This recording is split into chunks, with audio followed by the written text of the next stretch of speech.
Sabi sa 1 Timothy 6 verse 17, kayong mga mayayaman sa mundong ito, huwag kayong mapagmataas at huwag kayong umasa sa kayamanan na madaling masira. Narito ang 3 real talks mula sa Diyos para sa mga mayayaman sa mundong ito. Una, hindi mo madadala sa hukay ang kayamanan. Ang Diyos lamang ang nagbibigay sa iyo ng kakayanan upang yumaman. Tingnan mo ang iyong mga kamay. Walang dalayan ng ikaw ay isinilang.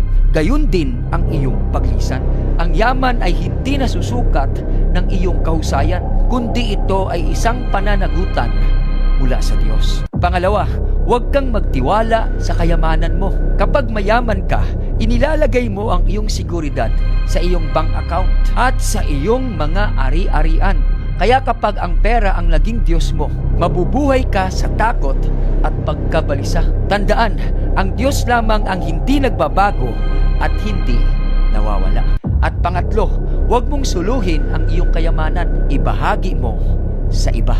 Oo, puno ka ng masasarap na pagkain, pero hindi mo ito binabahagi sa iba. Ang totoo niyan, ang Diyos ang nagbibigay sa iyo ng sobra-sobra, hindi para mag-imbak at sarilinin, kundi upang ipamahagi sa iba. Tandaan mo ito, ang hindi pagbibigay sa mga mahihirap o sa mga nangangailangan ay isang kasalanan laban sa Diyos. Tandaan mo, sinusukat ng Diyos ang kayamanan hindi sa dami ng naitabi, kundi sa dami ng naibahagi. Real talk, hindi masama ang yaman. Ang masama ay ang pagkakalimot mo na ang Diyos ang pinagmulan ng lahat. Kaya kung may panahon ka pa, gamitin mo ang iyong kayamanan para makapanumbalik ka at maging malapit sa Kanya.